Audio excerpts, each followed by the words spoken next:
Government सब कुछ तो पहले ही ले लेती है, फिर गवर्नमेंट कहती है ये चीज़ें जब आपने किसी को बेची हैं तो उनसे भी आप सेल्स टैक्स नंबर लो।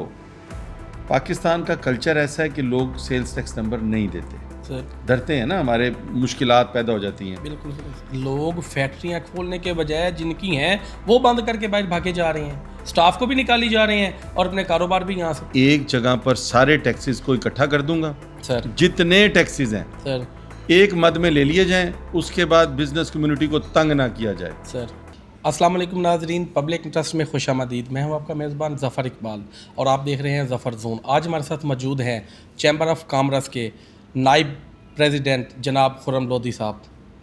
वालेकुम सलाम। कैसे हैं सर आप?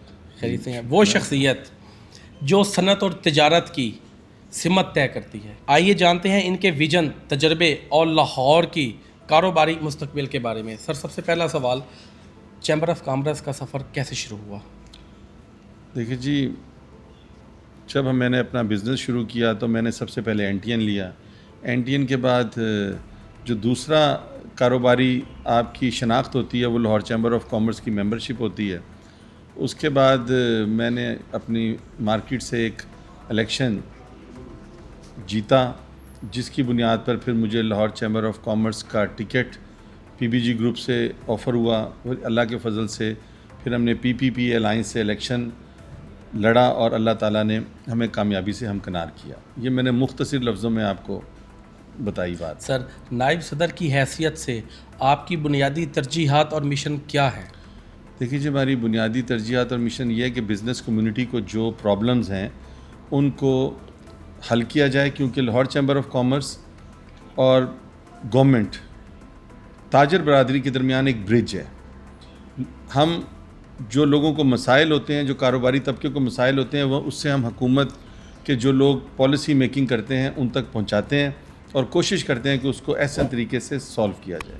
सर बिज़नेस कमेंट्री आजकल बहुत परेशान है मौजूदा हालात की वजह से, इसके लिए चैम्बर क्या रोल अदा कर रहा है? देखें जी, इसमें चैम्बर तो तजावीज़ दे सकता है, करना तो गवर्नमेंट ने है, और अगर गवर्नमेंट की नीयत होगी तो मसाइल हल होंगे। अगर गवर्नमेंट की नीयत होगी कि बिज़नेसमैन मुल्क से भाग जाएं तो इतनी सख्ती करेंगे कि लोग फिर पाकिस्तान में सरवाइव नहीं कर सकेंगे।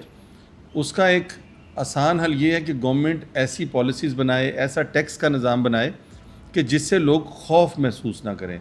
इस वक्त लोग बैंकों की ट्रांजैक्शन करते हैं, उस ट्रांजैक्शन के बाद एक खौफ होता है कि इस पर हमें एफबीआर का नोटिस आ जाएगा। तो गवर्नमेंट को चाहिए कि इस तरह के कवानीन बनाए कि लोग खुल के जितना मर्ज़ी काम करें। जैसे आप चाइना देख लें, मैं फ्रीक्वेंट चाइना जाता हूँ, मैंने वहाँ किसी शॉपकीपर को, किसी फैक्ट्री वाले को ये बातें करते नहीं सुना कि एफबीआर वाले तंग कर रहे हैं या कोई टैक्सेस वाले तंग कर रहे हैं। उनके बैंक्स 2%, 1.5%, 2.5% पर लोन दे रहे हैं। हमारे मुल्क में अभी तक हम डबल डिजिट में हैं या करीब करीब आ गए होंगे। बिल्कुल सर। इस तरह सनतें नहीं चलती, इस तरह बेरोज़गारी ख़त्म नहीं होती। अब हम अक्सर लोग रोज़ सुनते हैं जी फ़लाँ फैक्ट्री बंद हो गई, वो मुल्क से बाहर चले गए, जी फ़लाँ कारखाना बंद हो गया, फ़लाँ ग्रुप मुल्क से बाहर जा रहा है। उसकी वजह यही वजूहात हैं जो इस वक्त जिससे हर कारोबारी बंदा मुश्किलात का शिकार है। सर क्या आप समझते हैं कि मौजूदा गवर्नमेंट बिज़नेस कमेंट्री और चैम्बर के साथ तावन कर रही है? हमारे पास क्या तजावीज़ हैं सर कि जिससे बिज़नेस कम्युनिटी के मसाइल हल हो सकते हैं? सर मुझ जैसा एक अनपढ़ जाहिल शख्स भी अगर थोड़ी बहुत जहन रखता है और तजावीज़ देना चाहता है तो ये क्यों नहीं हम लोगों से पूछते? सर मैं आपके इस YouTube चैनल के हवाले से बड़ा एक आसान सा हल गवर्नमेंट ऑफ पाकिस्तान को बताना चाहूँगा कि ये जब हम एक इम्पोर्ट बेस्ड कंट्री हैं, हम सब कुछ चाइना से इंपोर्ट करते हैं। सर इस तरह छोटी मोटी इंडस्ट्री भी है पाकिस्तान में। जो चीज़ें हम इंपोर्ट करते हैं उस पर हम कस्टम की ड्यूटी भी पे करते हैं, एडवांस इनकम टैक्स भी पे करते हैं, एडवांस सेल्स टैक्स भी पे करते हैं। गवर्नमेंट सब कुछ तो पहले ही ले लेती है, फिर गवर्नमेंट कहती है ये चीज़ें जब आपने किसी को बेची हैं तो उनसे भी आप सेल्स टैक्स नंबर लो। पाकिस्तान का कल्चर ऐसा है कि लोग सेल्स टैक्स नंबर नहीं देते, डरते हैं ना, हमारे मुश्किलात पैदा हो जाती हैं। बिल्कुल सर। लिहाजा जो बंदा इंपोर्ट करता है फिर वो 4%, ज़्यादातर लोग 4% जो भी सेल्स टैक्स है अननोन का वो खुद जमा करवाते हैं। इसका मतलब कि इंपोर्टर ने ही वो रकम भी जमा करवाई। सर तो मेरी हुकूमत पाकिस्तान को एक आसान सी सजेशन है कि ये 4% जो हम अननोन को देते हैं ना, ए भी उत्थे ही ले लें, सर सारा कुछ इकट्ठा हो जाएगा। बिल्कुल सर, ठीक है। जब इंपोर्टर को पता लग गया कि अगला एडवांस टैक्स भी मैंने इसी माल पर डालना है और इसी को इकट्ठा करके रेट निकालना है, तो उसको जो 5% 10% आमदनी भी जो वो अपनी डिक्लेयर करता है ना, वो भी ये वहीं पर ही ले लें। एक मुकम्मल कीमत निकल आए, चीज़ सस्ती है, चीज़ महंगी है, वो बेच दी जाए। उसके बाद दुकानदार से ना पूछा जाए, इंपोर्टर से ना पूछा जाए, सारा कुछ इकट्ठा ही ले लो। सर लोगों में खौफ ख़त्म हो जाएगा। इंपोर्टर जब वो चीज़ ला के होल सेलर को देगा, उसको पता होगा इसकी हर चीज़, sales tax, income tax, advance income tax, हर चीज़ दे दिया गया है। अब उसको ना पूछो, उसको काम करने दो। अगर वो पैसे बनाएगा तो वो एक और दुकान बनाएगा, एक और दुकान बनाने से लोगों को रोज़गार मिलेगा। हम गवर्नमेंट के साथ पार्टनर हैं। और छोड़ दो टैक्स को यार, सारा ही दे दिया ना टैक्स। बिल्कुल सर, हम टैक्स नहीं लेना। जब एक चीज़ मुकम्मल ही दे दी, ये 20% ले रहे हैं, मैं कहता हूँ 30 ले लो सर, पोर्ट पे ही ले लो सर, सारा कुछ ले लो उसके वहीं बाद पर ना ही। पूछे। उसके बाद ना पूछो सर और जान कटनी होती। बिल्कुल सर, ऐसे ही है सर अपना मौजूद सुने, हालात। बात मुकम्मल नहीं हुई जी। सर जिस वक्त वहाँ पर सब कुछ ले लिया, अब कारोबारी बंदा जो पैसे बनाएगा ना, उसने इस मुल्क में ही लगाने हैं। बिल्कुल सर, ऐसे जिसके पास पैसे होंगे वो घर नहीं रखेगा, उससे वो दूसरा कारोबार करेगा। बिल्कुल सर, उस दूसरे कारोबार में लोगों को भी रोज़गार मिलेगा। इसी तरह फैक्ट्री वाले हैं, ऑलपर दूध, दूसरे दूध, नेस्ले शेस्ले महंगे हुए थे ना, ड्यूटी लगा दी थी कि जो पैक दूध है उसमें इतने पैसे, चला गया डब्बा 350 का, लोगों ने ले लिया, वो भाईजान 450 का कर दो, होगा क्या?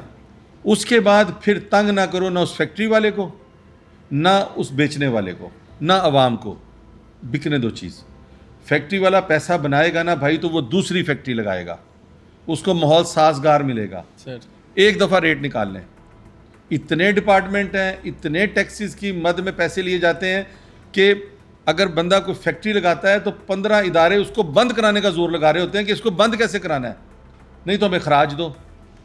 तो बस एक आसान सा हल है कि जो चीज़ लेनी है एक दफ़ा ले लो और मुल्क को चलने दो। मुझे यकीन है कि अगर इस तजवीज़ पर ये अमल करें तो कोई कारोबारी बंदा मुल्क से बाहर नहीं जाएगा। ये कहते हैं ना, बैरून मुल्क सरमाया मरना किसी ने पैसे भेज के, वो जब भेजता है तो 100 रुपये का डॉलर होता है, डॉलर 180 का होता है, डॉलर 250 का होता है। एक आदमी जब मुल्क से पैसे भेजे तो 100 रुपये का डॉलर था, अब वो अपने पैसे मुल्क से बाहर लेके जाना चाह रहा है तो उसको 250 का मिलता है। इसका मतलब 5 सालों में, 10 सालों में उसने जो पैसा कमाया वो तो वहीं खड़ा है।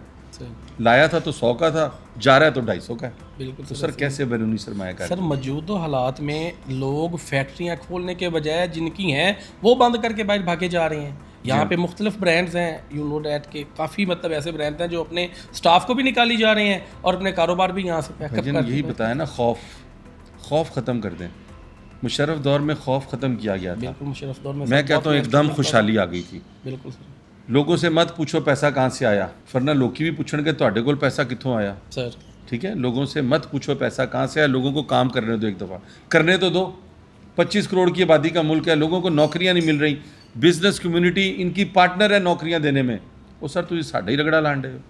बिल्कुल सर जी। सर लाहौर चैम्बर की मौजूद टीम का पिछली क़यादत से विजन कैसे मुख्तलिफ? देखिए भाईजान, एक तसलसल होता है और जो भी लोग आते हैं, हम यहाँ कोई सदा रहने के लिए नहीं आए। सर हमारे दौर में जो मसाइल आएंगे वो हम सॉल्व करेंगे। पिछले दौर में जो मसाइल आए थे वो उन्होंने सॉल्व किया, इंशाल्लाह ताला उन्होंने भी अच्छे तरीके से किया और हमारे सामने जो आएंगे हम भी अच्छे तरीके से करेंगे। सर हुकूमत और बिजनेस कम्युनिटी के दरमियान राब्ते को मजबूत बनाने के लिए चैम्बर क्या किरदार अदा कर रहा है? उसके लिए भाईजान जितने डिपार्टमेंट्स के हेड्स हैं, डीजीज़ हैं, मिनिस्टर्स हैं, गाहे बगाहे हर हफ्ते कम से कम 2 ministers, 3-4 DG Lahore chamber of commerce में आते हैं।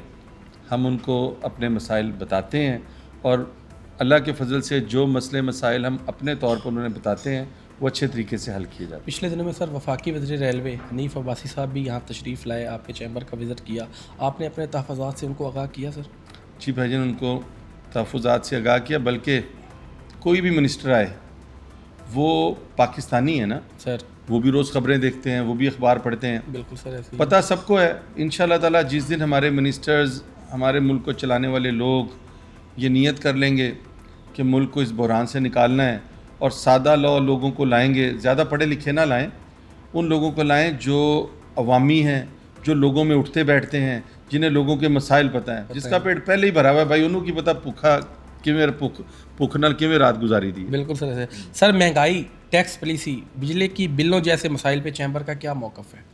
कुछ भी नहीं भाईजान, हम एहतजाज करते रहते हैं, गाहे बगाहे अपना एहतजाज रिकॉर्ड करवाते रहते हैं। सर अगर आपको लाहौर के बिज़नेस माहौल में एक बड़ी तब्दीली करने का इख्तियार दिया जाए तो वो क्या होगी? मैंने आपको बताया कि अगर मुझे लाहौर के जो तब्दीली करने का इख्तियार लाहौर क्या पूरे पाकिस्तान में दिया जाए तो मैं एक जगह पर सारे टैक्सेस को इकट्ठा कर दूंगा। सर जितने टैक्सेस हैं सर एक मद में ले लिए जाएं, उसके बाद बिजनेस कम्युनिटी को तंग ना किया जाए। सर दूसरा, जो लोग पहले टैक्स दे रहे हैं उनको तंग ना किया जाए, लेने वालों की तादाद बढ़ा दें, ना कि देने वालों से ज़्यादा लें। सर जो लोग पहले ही दे रहे हैं ना उनको तो शुक्रिया अदा करें, और जो नहीं दे रहे उनको टैक्स नेट में लाएं और प्यार से उनसे भी टैक्स लें, ना कि खौफ से लें। सर एक्सपोर्ट को बढ़ाने के लिए लाहौर चैम्बर की क्या हिकमत अमली है? भाईजान, एक्सपोर्ट बढ़ाने की जो मुझे हालात नज़र आते हैं, हमारी गवर्नमेंट की नीयत नहीं है। सर क्योंकि जितने भी हमारे कमर्शियल काउंसलर्स हैं, सवाल आपका बहुत अच्छा है, इसको ज़रा वायरल भी कीजिएगा। सर जितनी एम्बेसीज़ में कमर्शियल काउंसलर्स हैं, अगर वो एक साल के अंदर, जैसे आप देखते हैं ना एक बैंक में एक मैनेजर आता है, उसको टारगेट मिलता है, अगर वो टारगेट अचीव नहीं ना करता तो उसको हटा दिया जाता है, दूसरे को बिठा दिया जाता है। इन सबको टारगेट्स दिए जाएं। जो कमर्शियल काउंसलर, जो एम्बेसडर उस टारगेट को अचीव नहीं करता, बड़ी भुखे पाकिस्तान है, बड़े बेरोज़गार ने, दूजे को भेज दें। ज़रूरी नहीं हर सिफारशी एम्बेसडर लगा देते हैं, हर सिफारशी कमर्शियल काउंसलर लगा देते हैं जिसने कारोबार ही नहीं किया। मैं कहता हूँ ये किसी फैक्ट्री के मिल ऑनर को, किसी दुकानदार को लगा देंगे ना, चाहे वो अपना ही कारोबार प्रमोट करे उस मुल्क में, चीज़ें तो जाएंगी। वहाँ जाते हैं झूठे लेंदे ने, एम्बेसडर दे सारा हर चीज़ दे, काम नहीं करते। सर जो बंदा पाकिस्तान की इंपोर्ट बढ़ाने का विजन नहीं रखता उसको सौदे पर मत रखा जाए।